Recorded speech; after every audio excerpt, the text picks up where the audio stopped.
Stocks के बारे में बात करने वाले हैं। उनके रिगार्डिंग हमारी क्या स्ट्रेटेजी होनी चाहिए वो डिस्कस करेंगे, टेक्निकल चार्ट पे एनालाइज करेंगे, तो वीडियो के साथ बने रहिएगा। लेकिन उस पर बढ़ने से पहले देखिए, आज के दिन भी एक इंपॉर्टेंट वीडियो अपलोड हुआ था जहाँ पर हमने बाजार में क्या चल रहा है उसके बारे में बात करी थी। और यहाँ पर एक ज़बरदस्त रूमर्स चल रहे थे कल के दिन, जिसकी वजह से पूरा मार्केट डाउन था, स्पेसिफिकली मिड कैप और स्मॉल कैप। उसके बारे में हमने चर्चा करी है और एक कौन सा सेक्टर है जहां पर बुल रन देखने को मिल रहा है वो डिस्कस किया है, उसके स्टॉक्स डिस्कस किया और मैंने क्या बाय किया है आज के दिन वो डिस्कस किया है। तो ये वीडियो आपने नहीं देखा है, जाकर ज़रूर देखिएगा, काफ़ी इंटरेस्टिंग वीडियो है। अब यहाँ पर हम सबसे पहले बात करेंगे, कंपनी का नाम है एक्शन कंस्ट्रक्शन इक्विपमेंट एस, जिसके बारे में लगातार पिछले 2-3 सालों में हमने बात करी है। काफ़ी ज़बरदस्त कंपनी है, कंस्ट्रक्शन इक्विपमेंट्स कंपनी बनाती है और यहाँ पर मार्केट लीडर है। कुछ एक प्रोडक्ट्स में अपने, जहाँ पर मोबाइल टावर क्रेन्स की मैं बात करूँ या मोबाइल क्रेन्स की बात करूँ, मटेरियल हैंडलिंग इक्विपमेंट्स की बात करूँ, यहाँ पर ये कंपनी मार्केट लीडर और डेफिनेटली प्रॉक्सी है। देखिए, to the real estate, to construction, to यहाँ पर इंफ्रा, इसकी यहाँ पर एक ज़बरदस्त प्रॉक्सी है। बिल्कुल डेट फ्री कंपनी है और फंडामेंटली बहुत मजबूत कंपनी है। मैनेजमेंट भी काफ़ी अच्छा यहाँ पर नज़र आता है। तो इस स्टॉक में मेरे को लगता है हर डिप पे बाय किया जा सकता है और यहाँ पर एक अपडेट भी है जो आपके साथ शेयर करूँगा। तो पिछले देखिए कुछ दिनों से जब स्टॉक में गिरावट हो रही है, देखिए 6 सितंबर से आप देखेंगे तो यहाँ पर जो एक्शन कंस्ट्रक्शन इक्विपमेंट जो ट्रस्ट है वो लगातार यहाँ पर बाइंग कर रहा है। हालांकि बहुत सिग्निफिकेंट बाइंग नहीं है, लेकिन लगातार पिछले कुछ दिनों से स्टॉक में जो गिरावट है उसका फ़ायदा यहाँ पर इनसाइडर्स उठाते हुए नज़र आ रहे हैं। और लगातार देखिए जो इनसाइडर्स हैं वो यहाँ पर बाय कर रहे हैं। तो शानदार, यहाँ पर एक चीज़ आप कह सकते हैं कि वो उनको अच्छा नज़रिया लग रहा होगा, फ्यूचर प्रोस्पेक्ट अच्छा लग रहा होगा बिजनेस पे, इसीलिए यहाँ पर बाइंग की जा रही है। तो इसको आप डिप पे बाय कर सकते हैं। बाकी टेक्निकली बात करें तो स्टॉक ऊपरी स्तरों से ऑलमोस्ट 16-17% की करेक्शन दिखा चुका है। एक अच्छे सपोर्ट पे स्टॉक ट्रेड कर रहा है, तो यहाँ पर कुछ क्वांटिटी बाई की जा सकती है। अगर यहाँ से भी स्टॉक गिरता है तो फिर स्टॉक और करेक्ट होगा, 600 तक आ सकता है, वहाँ पर और बाई किया जा सकता है और लॉन्ग टर्म के लिए हमको इसको होल्ड करना है। तो ये हो गया पहला। दूसरा स्टॉक है दोस्तों Shivalik by metal controls, SBCL। ये भी एक काफ़ी ज़बरदस्त कंपनी है। स्टॉक में पिछले कुछ दिनों में काफ़ी करेक्शन हुई है, लेकिन ये करेक्शन मुझे लगता है एक अपॉर्चुनिटी है, क्योंकि कंपनी काफ़ी अच्छी है, कंपनी फंडामेंटली काफ़ी अच्छी कंपनी है, स्मॉल कैप कंपनी है, लेकिन प्रॉस्पेक्ट काफ़ी अच्छे नज़र आते हैं इसके। शंट रजिस्टर्स में ये कंपनी काम करती है, जहाँ पर एक ज़बरदस्त प्रॉक्सी प्ले है ये। स्मार्ट मीटर्स की जब हम बात कर रहे हैं तो एक बहुत बड़ी अपॉर्चुनिटी है स्मार्ट मीटर्स, उसमें शंट रजिस्टर्स यूज़ होते हैं। और ईवी, जी हाँ दोस्तों, ईवी में भी शंट रजिस्टर्स यूज़ होते हैं। जो चार्जिंग इंफ्रा है उसमें यहाँ पर इसका काफ़ी यूज़ है, ऑटोमोटिव कंपोनेंट्स में इसका काफ़ी यूज़ है। तो उसकी एक शानदार ये कंपनी प्रॉक्सी है। हालांकि कुछ टाइम से ये जो सेगमेंट है इनका 8 से 10% ही ग्रोथ दिखा रहा है, बिकॉज रशिया यूक्रेन का जो इशू था, सप्लाई साइड इश्यूज़ हुए, उसकी वजह से इन्वेंट्री इश्यूज़ हमको आउटसाइड में या फिर ग्लोबल लेवल पे होते हुए देखने को मिले, जिसकी वजह से डिमांड पिकअप नहीं हुई। लेकिन मैनेजमेंट का कहना है कि आने वाले Q3 Q4 में अच्छी डिमांड पिकअप यहाँ पर होगी और यहाँ पर ये ग्रो करते हुए नजर आएंगे। और स्मार्ट मीटर ईवी अगले 3, 4, 5, 6, 7 साल की कहानी है, जो यहाँ पर इस सेगमेंट में ये हमको ज़बरदस्त ग्रोथ आती हुई देखने को मिलेगी। दूसरा सेगमेंट है इनका बाय मेटल्स वाला सेगमेंट, जहाँ पर ऑलमोस्ट ये कंपनी लार्जेस्ट है इन दी वर्ल्ड। हनीवेल, सीमेंस जैसे इसके कस्टमर्स हैं, क्लाइंट्स हैं, जैसे कि मैं एक बार पहले भी आपके साथ बात कर चुका हूँ।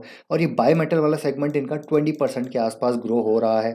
जैसे जैसे कैपेसिटी यहाँ पर इंक्रीज होगी, जो कि ऑलरेडी इन लाइन है, तो यहाँ पर डबल डिजिट ग्रोथ एक्सपेक्टेड है आने वाले सालों में। तो इस सेगमेंट में भी डबल डिजिट ग्रोथ एक्सपेक्टेड है। तो ये कंपनी काफ़ी अच्छी यहाँ पर नज़र आ रही है। कुछ टाइम पहले अभी प्रमोटर्स ने यहाँ पर स्टेक सेल किए थे, जिसकी वजह से भी स्टॉक में हमको यहाँ पर करेक्शन देखने को मिली। लेकिन अब मुझे लग रहा है कि ये जो है करेक्शन डेफिनेटली काफ़ी हो चुकी है। ऊपरी स्तरों से अगर हम देखें तो करेक्शन कितना है, करीब करीब 30% का करेक्शन है।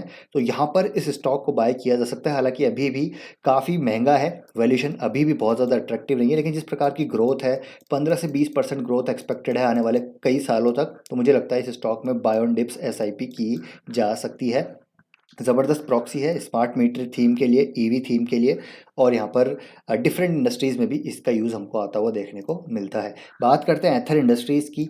एथर इंडस्ट्रीज़ में बात की जाए तो ऊपरी स्तरों से भी करेक्शन हमको आती हुई देखने को मिली है। ऊपरी स्तरों से अगर मैं करेक्शन की बात करूँ तो देखिए अपने टॉप से करीब करीब 18% स्टॉक करेक्ट हो चुका है। तो एथर इंडस्ट्रीज़ के बारे में सेम ओपिनियन है मेरा, कोई चेंज नहीं है।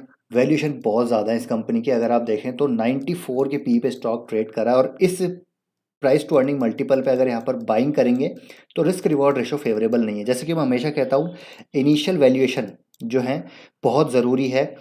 और यहाँ से स्टॉक को ग्रो करने के लिए यहाँ पर इसको करीब करीब 50% के साथ ग्रो होना पड़ेगा, 40 to 50% की ग्रोथ दिखानी पड़ेगी, तभी ये सस्टेनेबल यहाँ पर वैल्यूशन है। अदरवाइज अगर ग्रोथ में थोड़ा सा भी हमको टेपर दिखा, थोड़ा सा भी ग्रोथ यहाँ पर इश्यूज हुए, तो फिर स्टॉक में भारी गिरावट हो सकती है। इसलिए वैल्यूशन का रिस्पेक्ट करना ज़रूरी है। मैं ऐसा नहीं कह रहा कंपनी ख़राब है, कंपनी डेफिनेटली बहुत अच्छी है, स्ट्रॉन्ग कंपनी है, मैनेजमेंट टेक्नोक्रेट मैनेजमेंट है, स्ट्रॉन्ग मैनेजमेंट है, R&D कैपेबिलिटीज़ कंपनी की बहुत ज़बरदस्त है, मार्केट लीडिंग पोजीशन है in most of its products, तो वो एक सबसे अच्छी चीज़ है। कैपेसिटी एक्सपेंशन कंपनी कर रही है, स्ट्रॉन्ग प्रोडक्ट पाइपलाइन है, कस्टमर बेस इनका काफ़ी मार्की है, स्ट्रॉन्ग कस्टमर बेस है। लेकिन बस एक ही चीज़ जो है दिक्कत वाली, वो है जो है इसका वैल्यूशन, और साथ ही साथ यहाँ पर हमको भविष्य में प्रमोटर्स के द्वारा सेलिंग भी होती हुई देखने को मिलेगी to follow the SEBI guidelines of 75%, तो वो भी यहाँ पर एक सेलिंग आती हुई देखने को मिल सकती है। तो मेरे ख्याल से देखिए कंपनी अच्छी है, अब इसमें वेट एंड वॉच करना चाहिए।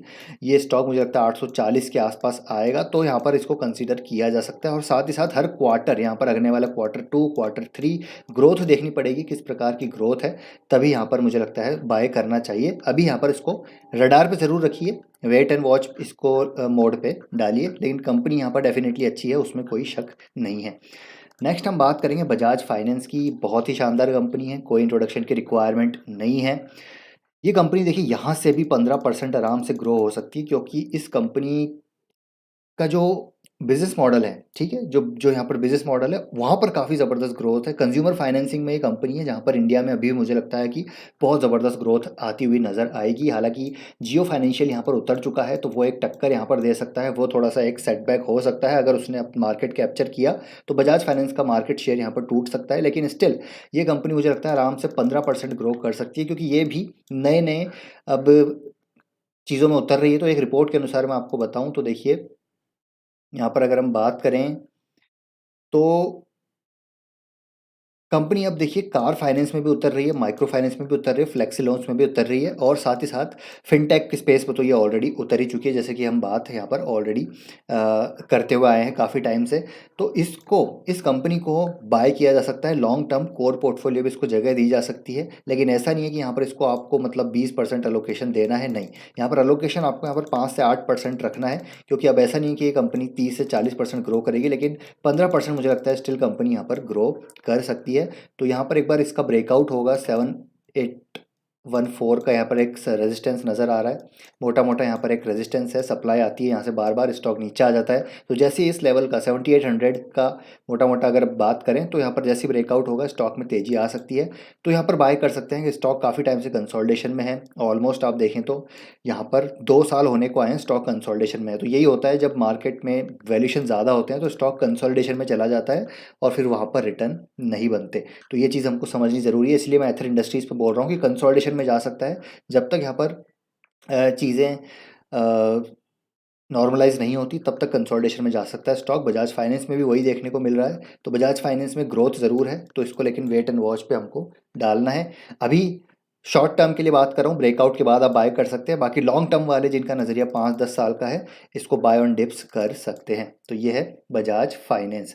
तो ये है दोस्तों बजाज फाइनेंस। अब एक जो पूरा थीम की मैं बात करूँगा वो है आईटी थीम, और आप देख रहे हैं कि बाजार में गिरावट है, लेकिन आईटी सेक्टर यहाँ पर काफ़ी मजबूत नज़र आ रहा है। एक ज़बरदस्त बेस यहाँ पर बनता हुआ नज़र आया। पिछले 1 साल में, 1.5 साल में पूरा आईटी सेक्टर डाउन रहा, लेकिन अब यहाँ पर ब्रेकआउट हुआ है। एक लार्जर बेस बनने के बाद स्ट्रॉन्ग ब्रेकआउट देखने को मिल रहा है। एक डाउन ट्रेंड का यहाँ पर हमको ट्रेंड रिवर्सल देखने को मिल रहा है। तो आईटी सेक्टर में टॉप जो आईटी कंपनीज हैं, HCL, इन्फोसिस, TCS, LTI, ठीक है, परसिस्टेंट, एम्फेसिस, कोफोर जैसी कंपनीज में बाय ऑन डिप्स आप यहाँ पर डेफिनेटली कर सकते हैं। और स्पेशली मैं बोलूँगा यहाँ पर blue chip large cap companies में अलोकेशन आप बढ़ा सकते हैं अगर कम है तो निफ्टी आईटी को ज़रूर आपको कंसिडर करना है, इग्नोर यहाँ पर नहीं करना है। तो ये पूरा इंडेक्स मुझे लगता है ऑल टाइम हाई की तरफ हमको जाता हुआ देखने को मिलेगा। स्पेसिफिकली Q2 देखना पड़ेगा किस प्रकार की ग्रोथ रहती है। अगर यहाँ पर ग्रोथ अच्छी आ गई तो फिर यहाँ पर ये सारे स्टॉक्स भागते हुए नज़र आएंगे। तो ये है दोस्तों अपडेट स्टॉक्स के रिगार्डिंग, इस आईटी सेक्टर के रिगार्डिंग, और हमने यहाँ पर कुछ इनसाइट्स भी आपके साथ शेयर करी। तो आई होप वीडियो पसंद आया होगा। वीडियो पसंद आए तो वीडियो को लाइक कीजिए, शेयर कीजिए, चैनल को सब्सक्राइब कर लीजिए। आपका ओपिनियन क्या है कमेंट करके ज़रूर बताइएगा। मिलते हैं नेक्स्ट वीडियो में। Till then take care.